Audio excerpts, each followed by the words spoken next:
எல்லாரும் எப்படி இருக்கீங்க? எல்லாரும் சந்தோஷமாக ஆரோக்கியமாக இருப்பீங்கன்னு நம்புகிறேன். இன்றைக்கி நம்ம இந்த vlogல என்ன பார்க்க போகிறோம் அப்படின்னு பார்த்தீங்கன்னா, ஒரு ஹேர் ஆயிலை ப்ராப்பராக எப்படி யூஸ் பண்ணணும், அதை வந்து எப்படியெல்லாம் யூஸ் பண்ணக்கூடாது, அண்ட் இதை எப்படி ப்ராப்பராக யூஸ் பண்ணால் நல்ல ஒரு ஹேர் க்ரோத் இருக்கும், ஹேர் ஃபாலை கண்ட்ரோல் பண்ணுங்கிற விஷயம் அண்ட் சின்ன சின்ன டிப் எல்லாமே இந்த vlogல இருக்கும்.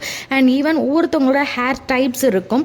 ஸோ அந்த டைப்புக்கு ஏற்ற மாதிரி எப்படி நம்ம ஹேர் ஆயிலை நம்ம யூட்டிலைஸ் பண்ணணும் அப்படிங்கிற விஷயத்தையும் ஷேர் பண்ண போகிறேன். இது கண்டிப்பாக உங்களுக்கு பயனுள்ளதாக இருக்கும்னு நம்புகிறேன். அண்ட் அதோட சேர்த்து என்னுடைய ஒரு டே ரொட்டீன் vlogகையுமே இந்த ஒரு இதில் நான் இந்த வீடியோவில் ஷேர் பண்ண போகிறேன்.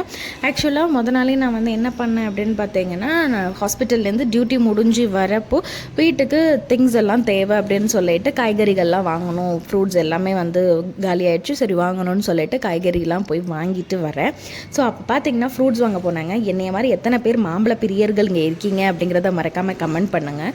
1 கிலோக்கு 125 ஒரு கிடைக்கும், 125 130 அந்த ரேஞ்சுக்கு இப்போ மாம்பழமோட விலை விற்கிது. உங்கள் ஊரில் என்ன விலை விற்கிது அப்படிங்கிற சொல்லுங்கள். நான் வந்து பங்கனபலி இது பண்ணியிருந்தேன். பங்கனபலி பயங்கர டேஸ்ட்டாக இருக்கும்.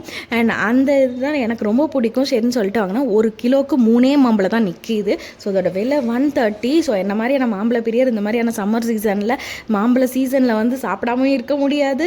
பட் இவ்வளோ ஒரு காஸ்ட்டாக இருக்குது. உங்கள் ஊர்லலாம் என்ன விலை இருக்குங்கிறத மறக்காமல் கமெண்ட் பண்ணுங்கள். ஸோ ஃப்ரூட்ஸ் எல்லாமே வாங்கிக்கிட்டேன். அது கொஞ்சம் குட்டீஸ்க்கு மாதுளப்பழம், ஸோ நானும் சாப்பிடுவேன். ஸோ மாதுளப்பழம், ஆப்பிள் இதெல்லாம் ஃப்ரூட்ஸ் பக்கம் வாங்கிட்டு, அப்புறம் வெஜிடபிள்ஸில் ஆஸ் யூஷுவல் தக்காளி ரேட்டு 1 kg 80 rupees. ஆக்சுவலாக நான் வாங்கின அன்னைக்கு முதல் நாள் வந்து 60 rupees இருந்துச்சான். நெக்ஸ்ட் டே வந்து 80 rupeesன்னு சொன்னாங்க.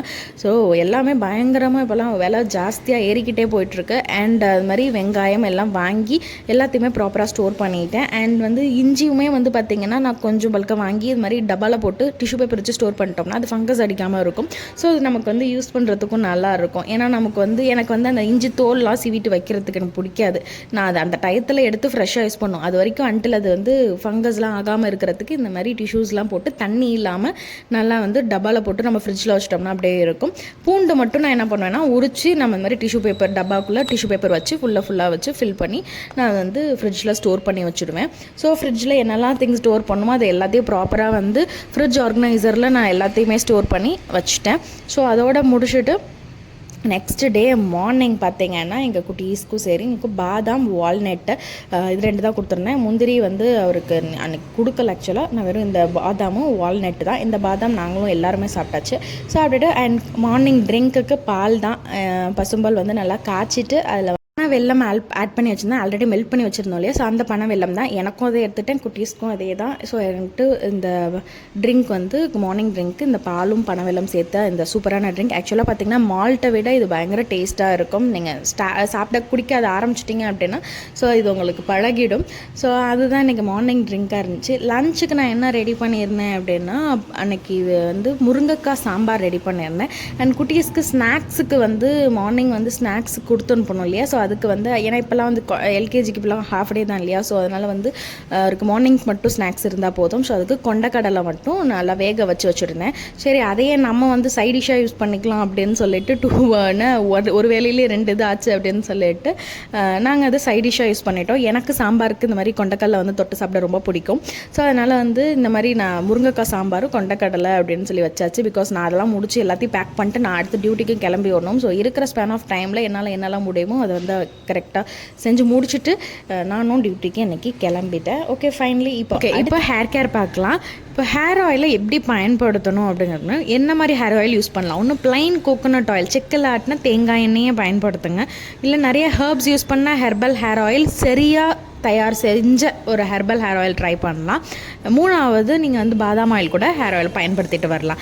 சரி இப்போ நான் பார்த்திங்கன்னா எங்களுடைய ஓன் ப்ரிப்ரேஷனான ஹெர்பல் ஹேர் ஆயில் தான் பயன்படுத்திட்டு வரோம். இதை பற்றியான விலாக்ஸ் எல்லாமே அப்கமிங் வீடியோஸில் நான் கண்டிப்பாக உங்களுக்கு என்ன ஷேர் பண்ணுறேன். இதை பற்றியான விஷயங்கள் எல்லாமே நான் நெக்ஸ்ட் விலாக்ஸில் வரும். இது வந்து உங்களால் வீட்லேயே நீங்கள் வந்து நிறைய ஹெர்ப்ஸ் யூஸ் பண்ணி ஒரு ஹேர் ஆயில் தயாரிக்க முடியாத பட்சத்தில் சிம்பிளாக காய்ச்சாத முறையில் ஒரு 3 இன்க்ரீடியன்ட் வச்சே நீங்கள் வந்து ஒரு நல்ல ஹேர் ஆயில் தயாரிக்க முடியும், செய்ய முடியும் சிம்பிளாக. அதுலேயும் நல்ல ஒரு ரிசல்ட் இருக்கும். அதுவும் நல்ல ஹேர் க்ரோத்துக்கும் ஹெல்ப் பண்ணும். அதை பற்றியான ஒரு vlog நான் ஆல்ரெடி நம்ம சேனல்லே நான் வீடியோஸ் போஸ்ட் பண்ணியிருக்கேன். ஸோ அதை நீங்கள் செக் பண்ணி பாருங்கள். ஸோ அதுவும் நீங்கள் பயன்படுத்தலாம்.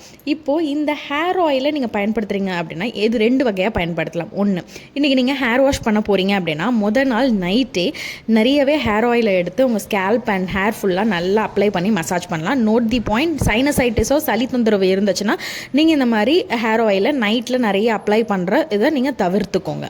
அப்படி இருக்கிற பட்சத்தில் தலை குளிக்கிறதுக்கு 1 மணி நேரத்துக்கு முன்னாடி நீங்கள் அந்த ஹேர் ஆயிலை நிறையா எடுத்து அப்ளை பண்ணிவிட்டு அதுக்கப்புறம் ஹேர் வாஷ் பண்ணலாம். அண்ட் இன்னொரு விஷயம், இப்போ உங்களுடைய ஹேர் வந்து லோ போரோசிட்டி ஹேராக இருக்குது, அதாவது ரொம்ப லைட்டாக புல் பண்ணாவே முடி வந்துடும், அந்த அளவுக்கு ரொம்ப மெலிந்த ஒரு ஹேராக இருக்குது அப்படின்னா அந்த மாதிரி இருக்கிறதுக்கு நீங்கள் வந்து ஹேர் ஆயில் அப்ளை பண்ணால் மட்டும் போதாது. அது உங்களுக்கு கொஞ்சம் ஆக்ட் பண்ணணுன்னா அதில் கொஞ்சமாவது லைட்டான ஹீட் இருந்தால் தான் அது பெனிட்ரேட் ஆகும். அதுக்கு நீங்கள் என்ன பண்ணணும்னா ஹேர் ஆயிலை அப்ளை பண்ணி முடிச்சுட்டு அதுக்கப்புறமா ஒரு டவலை நல்லா ஒரு சுடு தண்ணியில், நல்ல சூடான தண்ணியில் ஒரு திக் டவலை வந்து நல்லா டிப் பண்ணிவிட்டு அதை நல்லா பிழிஞ்சு விட்டுட்டு அதுக்கப்புறம் அந்த டவலை உங்களோட தலை ஃபுல்லாக நீங்கள் ரேப் பண்ணி வச்சுக்கோங்க. அதுக்கப்புறம் ஒரு 20 மினிட்ஸ் ரேப் பண்ணி வச்சுட்டு 15 to 20 மினிட்ஸ் கழித்து ஹேர் வாஷ் பண்ணிக்கலாம். ஏன் இதை நான் ரேப் பண்ண சொல்கிறேன்னா, அப்போது நீங்கள் அப்ளை பண்ணியிருக்கிற அந்த ஆயில் உங்களுடைய ஸ்கேல்பில் அது வேலை செய்கிறதுக்கு ஹெல்ப் பண்ணும். இதே ஹை போரோசிட்டி லெவல் இல்லை மீடியம் போரோசிட்டி ஹேராக இருந்துச்சு அப்படின்னா நீங்கள் இந்த மாதிரிலாம் ரேப் பண்ண வேண்டாம். ஆயில் ஓரளவுக்கு இதில் ஒரு லைட் ஹீட்டில் அப்ளை பண்ணாவே உங்களுக்கு வந்து அதே உங்களுக்கு நல்ல ஒரு வேலை செய்ய ஆரம்பிச்சிடும். நான் இப்போ வந்து பார்த்தீங்கன்னா நான் ஹேர் வாஷ் பண்ணுறதுக்கு கொஞ்சம் ஒரு நாள் பிஃபோர் நான் அந்த மாதிரி நிறைய ஹேர் ஆயில் இப்போ நான் இந்த ஸ்க்ரீனில் தெரியாது பார்த்திங்கன்னா அப்ளை பண்ணுறேன். பட் இதுவே வந்து ஹேர் வாஷ்லாம் பண்ணிட்டீங்க, இது வந்து ஹேர் வாஷ்க்கு முன்னாடி யூஸ் பண்ணுற மெத்தட். இதுவே நீங்கள் வந்து ஹேர் வாஷ் பண்ணிவிட்டு ரெகுலர் பேஸாக நீங்கள் வந்து ஒரு ஆயில் யூஸ் பண்ணணும் வச்சுருக்கோங்க. அப்போது நீங்கள் வந்து காலையில் ஹேர் வாஷ் பண்ணிட்டீங்கன்னா 100% உங்களுடைய ஹேர் கம்ப்ளீட்டாக ட்ரை அப் ஆகும். நல்லா ட்ரையாக பிறகு அதுக்கப்புறம் நீங்கள் உங்களோட ஹேர் ஆயிலை ஒரு லிட்டில் பிட்டு தான் எடுக்கணும். உங்களோட 5 ஃபிங்கர்ஸும் அதில் வந்து லைட்டாக டிப் ஆகிற அளவுக்கு 5 ஃபிங்கர்ஸில் மட்டும்தான் அந்த ஆயில் படுற மாதிரி எடுத்துகிட்டு உங்களுடைய ஸ்கேல்ப் ஃபுல்லாக ஜென்டலாக மசாஜ் பண்ணி அப்ளை பண்ணி விடுங்க. அண்ட் உங்களோட முடியோட அளவுக்கு ஏற்ற மாதிரி முடிக்கான கொஞ்சமாக எண்ணெய் எடுத்து அதையுமே அப்ளை பண்ணி விட்டுடுங்க. இப்போது நீங்கள் அன்றைக்கி ஈவினிங் நீங்கள் ஹேர் ஆயில் அப்ளை பண்ணுறீங்க, நெக்ஸ்ட்டு நீங்கள் அதுக்கப்புறமா நீங்கள் எங்கேயாவது வெளியில் போயிட்டு நீங்கள் அது வரீங்க அப்படின்னா கண்டிப்பாக பொல்யூஷனில் ஸ்கேல்பில் அகெயின் டஸ்ட்டு சேர்கிறதுக்கான வாய்ப்பு இருக்குது. ஸோ அப்படி இருக்கிறப்போ மேலும் மறுநாள் திருப்பி அதுக்கப்புறம் வந்த பிறகு மறுநாளும் நீங்கள் வந்து அதில் திருப்பி ஆயில் வந்து ஹேர் ஆயில் அப்ளை பண்ணுறீங்க அப்படின்னா இது என்ன ஆகும்னா உங்களோட ஸ்கேல்பில் இயற்கையாகவே ஒரு ஆயில் வேறு செக்ரேட் ஆகும். ஸோ எல்லாம் சேர்ந்து அழுக்காக தான் அங்கே மாறும். ஸோ அந்த இடத்துல ஹேர் ஃபால் அதிகமாகும், ஹேர் க்ரோத் கம்மியாகிடும். ஸோ அதனால் ஒன்ஸ் ஒரு டைம் ஹேர் வாஷ் பண்ணிட்டீங்க அப்படின்னா அன்றைக்கி அதுக்கப்புறமா ஒரு டைம் மட்டும் நீங்கள் வந்து நம்மளோட ரெகுலர் ஹேர் ஆயில் பயன்படுத்தினாவே போதும். நீங்கள் வெளியில் போயிட்டு வந்து திருப்பி நீங்கள் அதை வந்து ஹேர் ஆயிலை அதிகமாக ஓவர் யூஸ் பண்ணிடாதீங்க. அதுக்கப்புறம் எப்போ வந்து ஹேர் வாஷ் பண்ணுறீங்களோ அன்னைக்கு வந்து நிறைய ஹேர் ஆயிலை பயன்படுத்தினாவே போதுமானது. நம்மளோட நெக்ஸ்ட் vlogல கண்டிப்பாக வந்து என்ன மாதிரி ஃபுட் ரொட்டீன் எடுத்துக்கணும் இந்த ஹேர் ஃபாலை கண்ட்ரோல் பண்ணுறதுக்கு அப்படிங்கிற விஷயத்தையும் நான் உங்களுக்கு ஷேர் பண்ணுறேன். அண்ட் அடுத்து ஹேர் சீரம் எப்படி ரெடி பண்ணணும், அதை எப்படி நம்ம யூஸ் பண்ணணுங்கிற விஷயத்தையுமே நெக்ஸ்ட் அப்கமிங் வரக்கூடிய ஃபியூச்சர் vlogs எல்லாத்துலேயுமே கண்டிப்பாக ரொட்டீன் vlogோட உங்ககிட்ட இது எல்லாமே நான் ஷேர் பண்ணுறேன். இந்த vlog கண்டிப்பாக உங்களுக்கு நிறைய ஹெல்ப் பண்ணியிருக்கும்னு நம்புகிறேன். உங்களுக்கு பிடிச்சிருந்துச்சுன்னா கண்டிப்பாக ஒரு லைக் பண்ணிக்கோங்க. அது இன்னும் நமக்கு நிறைய இந்த மாதிரியான ஹெல்ப்ஃபுல்லான இன்ஃபர்மேஷன்ஸை நம்மளுடைய ரொட்டீன் டே vlogsல இந்த மாதிரி ஆட் பண்ணுறதுக்கு இன்னும் மோட்டிவேட்டடாக இருக்கும். அண்ட் கண்டிப்பாக நெக்ஸ்ட் vlogல உங்கள் எல்லாரையுமே சந்திக்கிறேன். நானும் ஒரு வழியாக லஞ்ச் எல்லாம் பேக் பண்ணிவிட்டு டியூட்டிக்கு கிளம்பியாச்சு. And tata bye bye.